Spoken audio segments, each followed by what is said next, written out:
السلام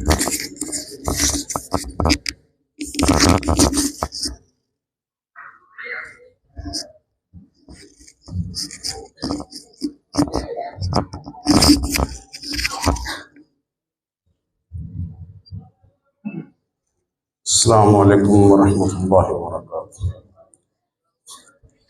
الحمد للہ رب العالمین والعاقبۃ للمتقین والصلاۃ والسلام علی سید الانبیاء والمرسلین، اما بعد، اعوذ باللہ من الشیطان الرجیم، بسم اللہ الرحمن الرحیم۔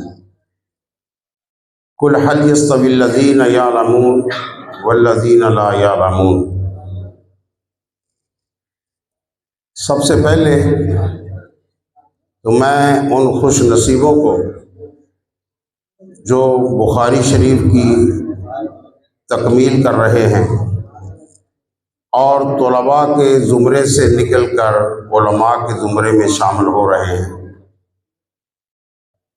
اور جو حفاظ قرآن اپنے سینوں میں قرآن پاک کو محفوظ کر چکے ہیں، ان کو مبارکباد دیتا ہوں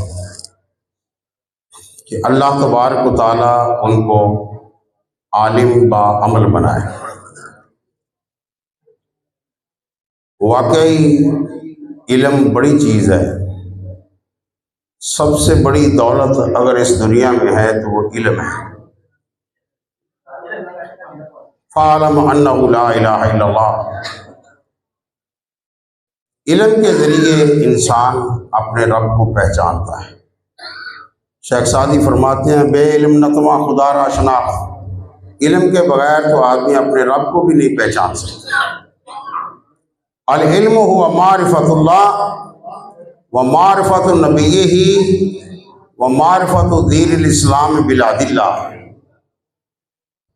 علم کے ذریعے انسان اللہ کی پہچان کرتا ہے اور اپنے رسول کے مقام کو پہچانتا ہے اور دین اسلام کو دلائل کے ساتھ جانتا ہے۔ اور یہ اہل حدیث کا ترہ امتیاز ہے کہ دین اسلام کو دلائل کے ساتھ جاننا ہے، سنی سنائی بات پر عمل نہیں کرنا۔ علم فرمایا اہل جس طرح اندھیرا اور روشنی برابر نہیں ہو سکتے، پھول اور کانٹے برابر نہیں ہو سکتے، اسی طرح جاہل اور عالم برابر نہیں ہو سکتے۔ عالم بڑا ہوتا ہے بھلے عمر میں چھوٹا کیوں نہ ہو، جاہل چھوٹا ہوتا ہے بھلے عمر میں بڑا کیوں نہ ہو۔ اللہ تبارک و تعالیٰ نے سب سے پہلے اپنے نبی پر جو وحی نازل فرمائی وہ اقرا تھی۔ اقرا بسم ربک الذی خلق۔ اپنے رب کا نام لیجئے جس نے پیدا کیا ہے۔ تو پہلی وحی اقرا سے شروع ہوتی ہے کہ پڑھو بھائی۔ جبریل امین جب آپ کو پڑھانے کے لیے آئے ہیں کہا اقرا پڑھیے، آپ نے فرمایا مانا بیکارن، میں تو پڑھا ہوا نہیں۔ جبریل امین نے سینے سے لگایا اور زور سے دبایا، ایک طرف اپنا رعب دکھایا، دوسری طرف اپنی محبت دکھائی۔ پھر کہا پڑھیے، آپ نے کہا میں تو پڑھا ہوا نہیں ہوں۔ دوبارہ پھر سینے سے لگایا اور پھر زور سے دبایا۔ اسی طرح جب تیسری دفعہ دبایا تو ہڈیوں کو چٹخا کے رکھ دیا، بھئی یہ تو پڑھنا ہی پڑے گا۔ آخر کار جب اس نے پڑھا اقرا بسم ربک الذی خلق، خلق الانسان من علق، اقرا وربک الاکرم الذی علم بالقلم، علم الانسان ما لم یعلم۔ آپ نے پورا پڑھ لیا۔ آپ کسی اسکول کالج میں نہیں گئے، آپ کو جبریل امین کے واسطے سے اللہ تعالیٰ نے، آپ کا استاد اللہ تعالیٰ ہے۔ اور پھر دیکھیے جتنے بھی سائنسی علوم ہیں ان کی پرواز آسمان اور زمین کے درمیان ہے۔ اللہ کے رسول صلی اللہ علیہ وسلم نے اس دین کو پڑھا جو آسمان سے نازل ہوا تھا، لوح محفوظ سے، اور اللہ تعالیٰ آپ کو ساتوں آسمانوں کے اوپر لے گیا۔ یہ پرواز صرف اور صرف محمد الرسول اللہ صلی اللہ علیہ وسلم کے حق میں آئی ہے، کسی اور کی اتنی پرواز نہیں ہے۔ میرے بھائیوں، یہ اتنا بڑا مقام عطا کرنا کس وجہ سے تھا کہ آپ صلی اللہ علیہ وسلم نے اللہ کے دین کو، ان 30 پاروں کو اپنے سینے میں محفوظ کیا۔ اور نبی علیہ الصلوۃ والسلام یہ فرماتے ہیں کہ خیرکم من تعلم القرآن وعلمہ، تم میں سے بہترین انسان وہ ہے جو قرآن پڑھتا ہے اور قرآن پڑھاتا ہے۔ اور شیطان کی پوری کوشش ہوتی ہے کہ طالب علم چھوڑ کر بھاگ جائے، لیکن شیطان کے ایجنڈے کو کامیاب نہیں ہونے دینا، جمے رہنا ہے۔ استاد کی ڈانٹ یہ تمہارے لیے بہتر ہے، لیکن مدرسہ نہیں چھوڑنا، دین کو مکمل کر کے آگے جائیں۔ ایک طالب علم، سکول کا طالب علم تھا، بستہ پیچھے کمر پر رکھا ہوا جا رہا تھا۔ پھر ایک طالب علم آیا، اس نے قرآن پکڑا، سینے سے لگایا، مسجد کی طرف جا رہا تھا۔ تو دیکھنے والا کہتا ہے کہ یہ جس نے کمر کے پیچھے رکھا ہوا ہے بستہ، اس کے علوم کی دنیا تک کی دوڑ ہے، قبر سے پہلے تک یہ اس کو فائدہ دے گا۔ لیکن یہ جو سینے کے ساتھ قرآن پاک رکھ کر جا رہا ہے، یہ مرنے کے بعد تک، قیامت تک اس کو فائدہ دے گا۔ جب اللہ تعالیٰ قاری قرآن کو کہے گا اقرا ورتقی ورتل کما کنت ترتل فی الدنیا، قرآن پڑھتا جا اور جنت کی منازل چڑھتا جا، اور اس طرح ٹھہر ٹھہر کر پڑھ جس طرح کے دنیا میں ٹھہر ٹھہر کر پڑھتا تھا، اور تیرا آخری مقام وہاں ہوگا جہاں والناس کی سین ختم ہوگی، اور یہ بلند مقام پر ہوگا۔ اس لیے میرے بھائیوں، قرآن بندے کی سفارش کرے گا کہ لوگ راتوں کو سو رہے ہوتے تھے اور یہ تہجد کے وقت اٹھ کر یا اللہ یہ تیری کتاب کی تلاوت فرما رہا ہوں۔ تو میرے بھائی، قرآن کی بڑی فضیلت ہے۔ سمندر کی مچھلیاں طالب علم کے لیے دعا کرتی ہیں۔ مچھلیوں کو کس نے بتایا کہ زمین پر، وہ تو کبھی پانی سے باہر نہیں نکلیں گی تو مر جائیں گی، لیکن ان کو کس نے بتایا کہ باہر طالب علم قرآن پاک یاد کر رہے ہیں تو آپ ان کے لیے دعائیں کرو۔ چونٹیاں اپنی بلوں میں طالب علم کے لیے دعا کرتی ہیں۔ اسی طرح جب کوئی طالب علم گھر سے نکلتا ہے تو آسمان کے نورانی فرشتے اپنے پر بچھا دیتے ہیں کہ ہمارے پروں پر بھی اپنا مبارک قدم رکھ دو، یہ ہمارے لیے سعادت ہو۔ اسی لیے تو کہتے ہیں فرشتے سے بہتر ہے انسان بننا، مگر اس میں لگتی ہے محنت زیادہ۔ اللہ تعالیٰ نے انسان کا مقام فرشتے سے اونچا بنایا ہے، اور کس وجہ سے بنایا ہے؟ قرآن پاک کی تعلیم سے۔ اگر کوئی آدمی ایم اے بھی پڑھ جائے، اتنی بھگت اس کی نہیں ہوتی جتنی ایک حافظ قرآن کی ہوتی ہے۔ اس کو ہار پہنائے جاتے ہیں، اس کو تحفے تحائف ملتے ہیں، ہر آدمی اس سے مصافحہ کرتا ہے، اس کو گلے لگاتا ہے، اس کا ماتھا چومتا ہے۔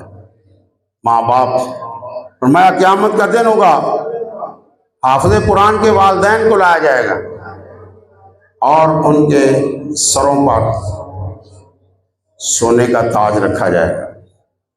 جس کے سامنے سورج کی شعاعیں مان پڑ جائیں، لوگ کہیں گے یہ کون ہے؟ یہ حافظ قرآن کے والدین، اور حافظ قرآن جس نے قرآن حفظ کیا اس کا مرتبہ کتنا بڑا ہوگا۔ اس وقت لوگ آشاش کریں گے کاش ہم بھی اپنے بیٹوں کو قرآن پاک حفظ کرواتے۔ میرے بھائیوں، یہ علم کی بہت بڑی دولت ہے، اس کا مقابلہ دنیا کی کوئی چیز نہیں کر سکتی۔ ایک عالم آدمی جنگل میں بیٹھ جائے تو منگل بن جاتا ہے، کیونکہ علم کی روشنی جہاں چراغ جلتا ہے، جہاں شمع جلتی ہے، وہاں پتنگیں آئیں۔ اس لیے یہ دیکھا کہ بڑے بڑے جو بزرگ علماء تھے وہ سادہ زندگی میں کسی دیہات میں بھی بیٹھ گئے تو لوگ دور دراز سے علم حاصل کرنے کے لیے ان کے پاس پہنچے، اور اس وقت کتابوں کی کمی ہوتی تھی، لائٹ نہیں ہوتی تھی، وہ لوگ ایک کتاب کے اندر سارے طالب علم پڑھ لیتے تھے، لکھ لیتے تھے۔ امام بخاری رحمۃ اللہ علیہ کا واقعہ آتا ہے، وہ درس حدیث میں بیٹھے تو وہ لکھتے نہیں تھے۔ جب کافی دن گزر گئے تو کسی نے بولا، اے طالب علم تو بیٹھا رہتا ہے، نہ کوئی لکھتا ہے نہ کچھ کرتا ہے، ہمارے اتنے اتنے بڑے رجسٹر بن گئے، تو پڑھنے کے لیے آیا یا ادھر کھیلنے کے لیے آیا؟ تو انہوں نے کہا کہ کتنے دنوں تک تم نے یہ رجسٹر لکھے ہیں؟ اور میں کہا 15-16 دن ہو گئے۔ اور میں پہلے دن کا سبق نکالو۔ جب پہلے دن کا سبق نکالا تو امام بخاری نے پڑھنا شروع کیا، پھر دوسرے دن کا، پھر تیسرے، جب 16 دنوں کا سبق سنا لیا تو جو لوگ لکھتے وقت غلطی کر گئے تھے وہ اپنی غلطیاں نکالنے لگے۔ بولا تم کو کمپیوٹر ہے؟ کیا چیز ہے تو؟ میرے بھائی، اللہ تعالیٰ نے اپنے اس دین کو محفوظ کرنے کے لیے ایسے عالم پیدا کیے، امام بخاری رحمۃ اللہ علیہ، اور ان کے پیچھے ان کے والدین کی خدمات ہیں۔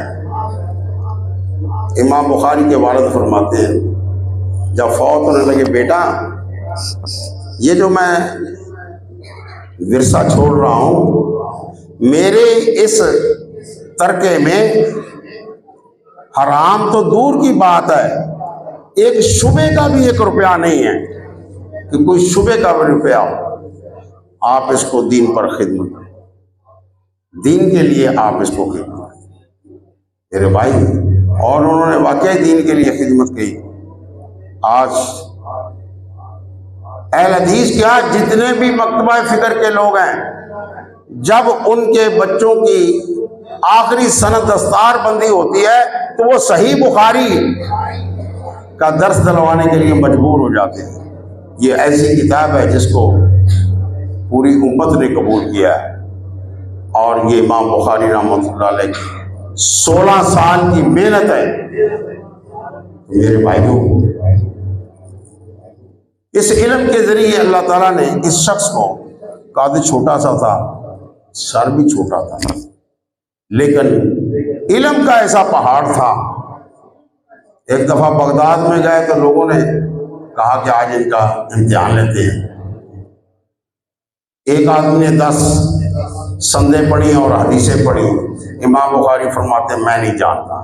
دوسرے نے بھی 10 حدیثیں پڑھی سندوں کے ساتھ، میں نہیں جانتا۔ 10 آدمیوں نے 10 پڑھی تو 100 حدیثیں ہو گئی، فرمایا میں نہیں جانتا۔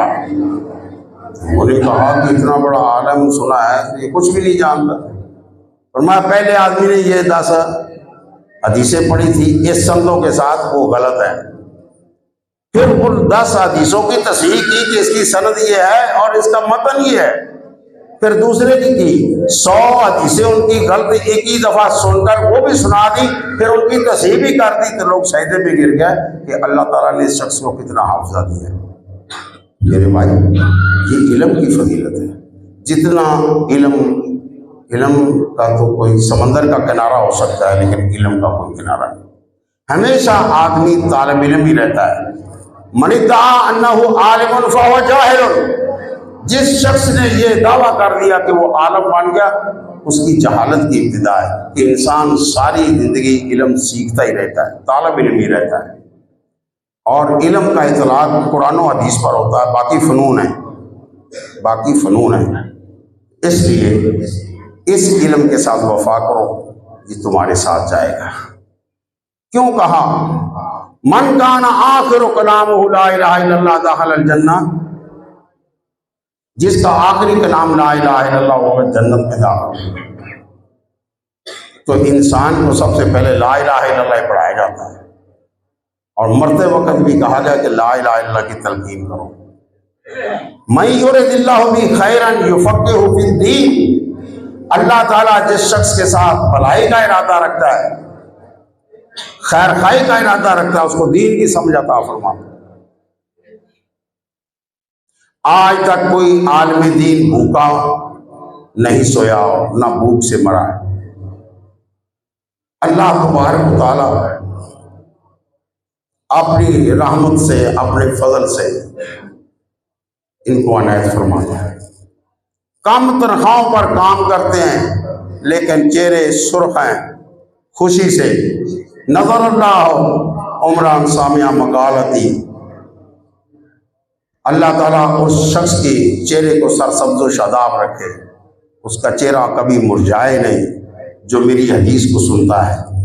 فآواہا، پھر اس کو فحفظہا، اس کو یاد کرتا ہے۔ وَأَدَّاهَا كَمَا سَمِعَ، اور اس کو آگے بیان کرتا ہے جس طرح اس نے سنی تھی۔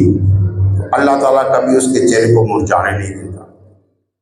اس لیے میرے بھائیوں، علم حاصل کیجیے، اور قرآن و حدیث کا علم بے فکر ہو کر کے پڑھیے۔ آپ اس چیز کا فکر نہ کریں ہماری معاش کا کیا بنے گا، اللہ پر توکل کریں، اور حافظ بنے تو پکے حافظ بنے، قاری بنے تو صحیح قاری بنے، عالم بنے تو پھر صحیح عالم بنے۔ یہ آدھا تیتر آدھا بٹھیر نہ بنے، پھر آپ خار ہوتے رہیں گے۔ اس لیے صحیح کہ لوگ آپ مرجع الخلائق بنیں، کہ لوگ آپ کے پاس دور دور سے فتوے لینے کے لیے آئیں۔ آپ لوگوں کی ضرورت کو پوری کریں گے، اللہ آپ کی ضرورتوں کو پوری کرے گا۔ میرا ٹائم ختم ہو گیا ہے، میں یہی دعا کرتا ہوں کہ اللہ تعالیٰ معہد القرآن کے اس ادارے کو تا قیامت قائم اور دائم رکھے، اور یہاں سے نکلنے والے علماء آخر میں دین کے بڑے بڑے مینار ثابت ہوں، دین کے داعی اور دین کے مبلغ ہوں، اور جہاں بھی جائیں تو وہاں دین کی روشنی اور ضیاءباشیوں سے لوگوں کو منور کریں۔ اور یہ بات یاد رکھنا، اپنے ادارے کو کبھی نہیں بھولنا، اپنے ادارے کے ساتھ ہمیشہ خیر خائی کرتے رہنا، اور ان کے ساتھ، اپنے اساتذہ کے ساتھ، ادارے کے ساتھ ہمیشہ تعلقات قائم رکھنا۔ اللہ تعالیٰ ہم سب کا حامی و ناصر ہو، اور جس دین کے لیے آپ لوگ آئے ہو، اللہ تعالیٰ سب کی امیدوں کو بھر لائے، اور سب کو اللہ تعالیٰ کامیابی اور کامرانی سے ہمکنار کرے۔ وآخر دعوانا الحمدللہ۔